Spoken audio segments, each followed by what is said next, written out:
Conspiranoia para principiantes, con Demiana Hielo.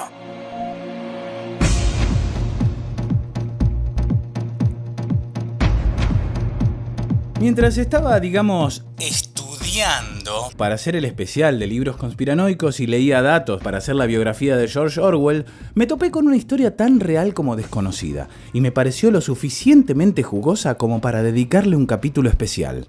Hoy hacemos un biografías conspiranoicas con un personaje de película, Louis de Rogemont.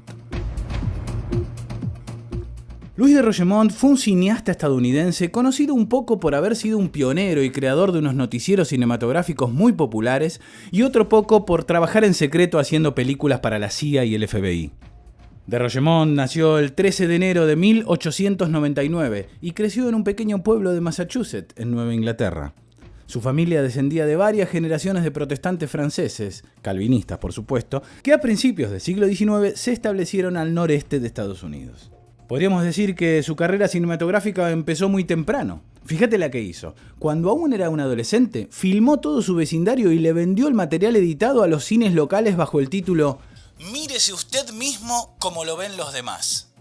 Se dice que de Rogemont abandonó la escuela secundaria y fue entrenado por la inteligencia británica a principios de la década del 20.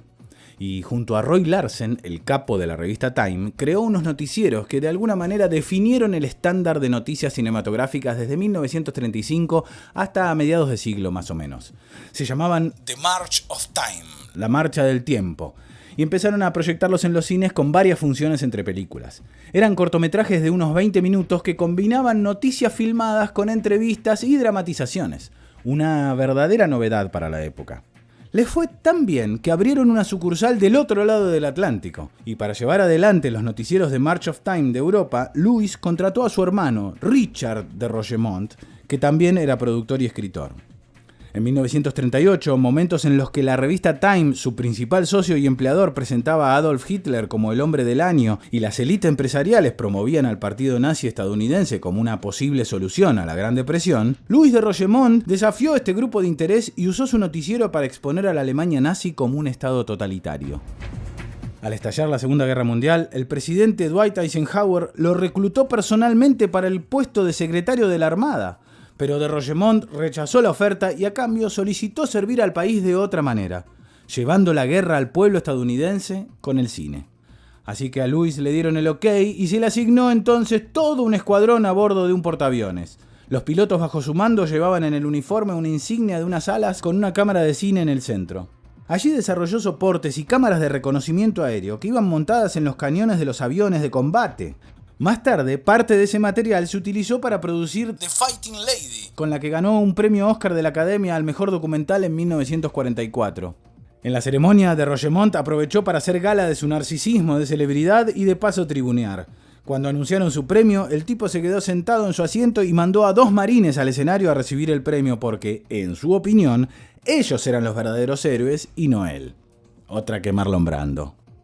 Después hizo una película con Ernest Borgnine, haciendo de un personaje genial que se llama Boris Morros, que era un concertista de violonchelo y compositor musical ruso, que cuando llegó a Estados Unidos se hizo miembro del Partido Comunista Americano, pero que en realidad era agente secreto soviético. Y no solo eso, también era doble agente del FBI, y en sus ratos libres trabajaba en Hollywood produciendo películas y supervisando el departamento de música de la Paramount Pictures. Me vuelvo loco con toda esta data. Algún día vamos a hacer un episodio especial sobre su vida, creo que se lo merece.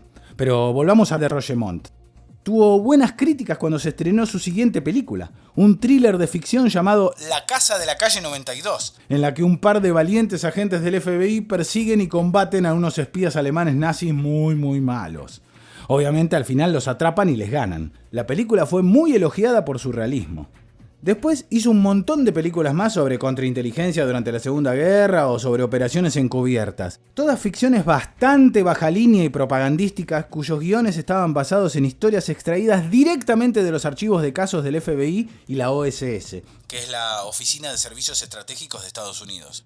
Aunque también hay que decirlo, hizo películas como El silbato de Eaton Falls, en las que mostró las luchas sociales emergentes que demandaban mejoras en los derechos laborales. Ojo.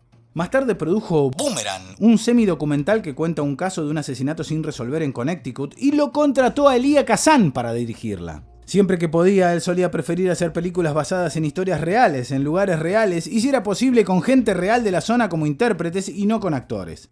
Varias crónicas se refieren a él como el verdadero padre del docudrama.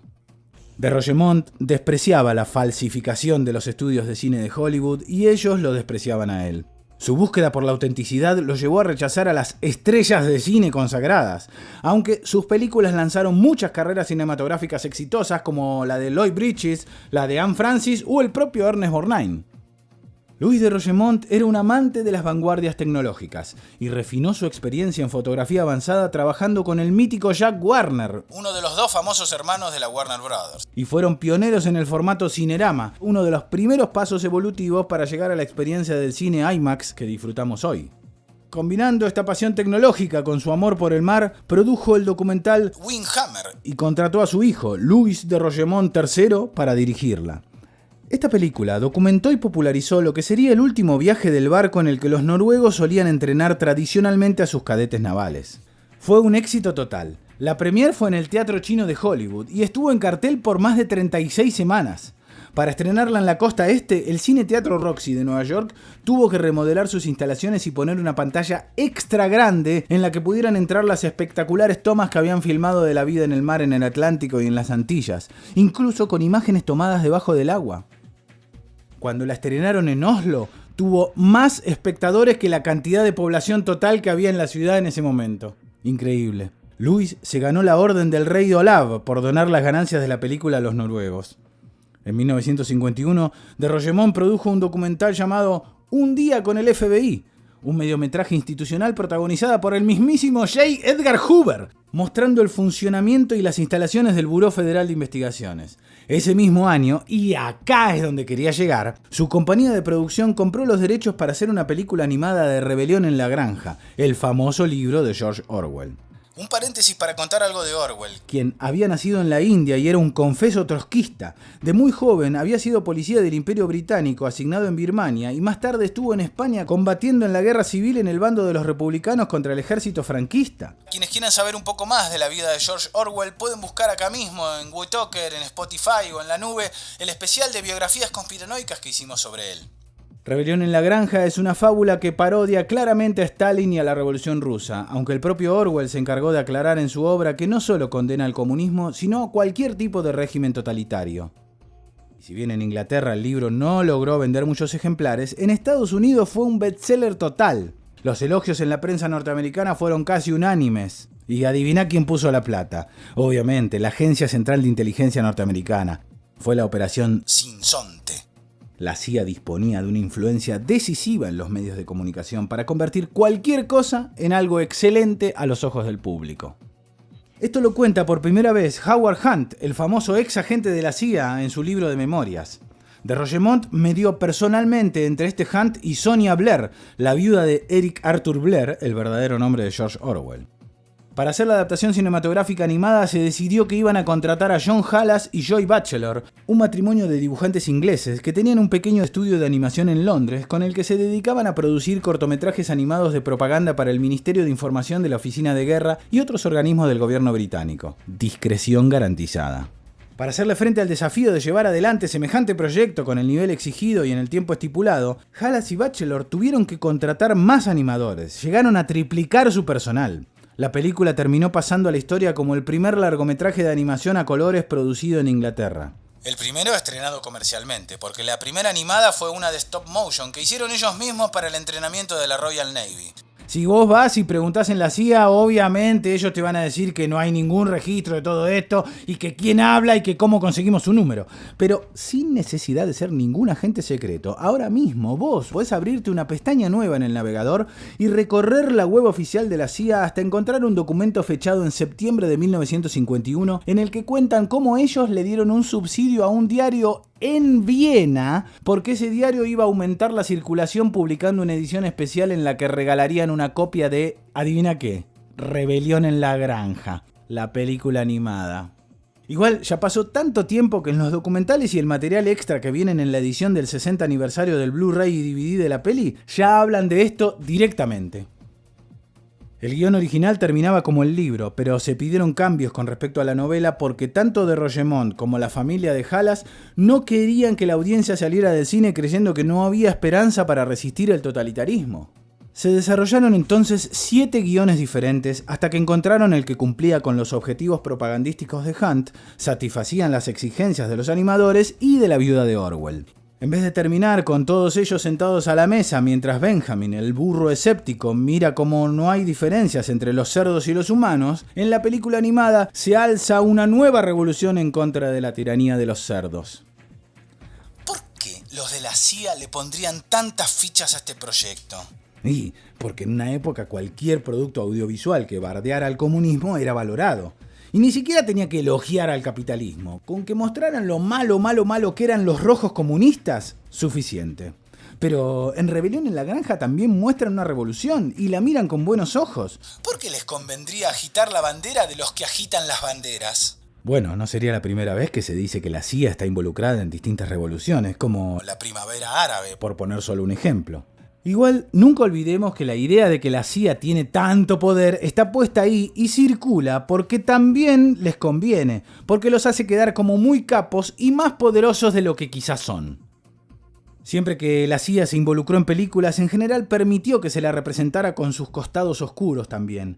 No pasó así con el FBI o el Departamento de Defensa y otros organismos del gobierno norteamericano, que cuando se involucraron en películas fue para hablar bien de ellos mismos.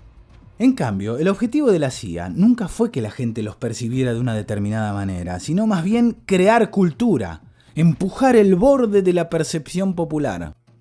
Y para eso necesitan artistas que estén dispuestos a llevar adelante estos planes con sus producciones. Louis Charles de Rogemont, el cineasta al servicio de la CIA, la OSS y el FBI, que fue conocido por ser un documentalista pionero en Hollywood, que se veía a sí mismo como un historiador amante de Dickens y que según sus allegados solía ponerse furioso cada vez que alguien se atrevía a escribir su apellido con una D mayúscula, murió la noche del sábado 23 de diciembre de 1978 en un hogar de ancianos cerca de su casa en Nueva York. ¿Quién hará un documental sobre la fascinante vida de Louis de Rogemont? ¿Quién contará su película? ¿Hará falta una película o con este podcast es suficiente? No, para mí que no. Igual ya sabes, ni a mí ni a Louis de Rogemont nos creas nada. Anda y googlea vos. Escuchaste Conspiranoia para principiantes con Demiana Hielo. WeToker. Sumamos las partes.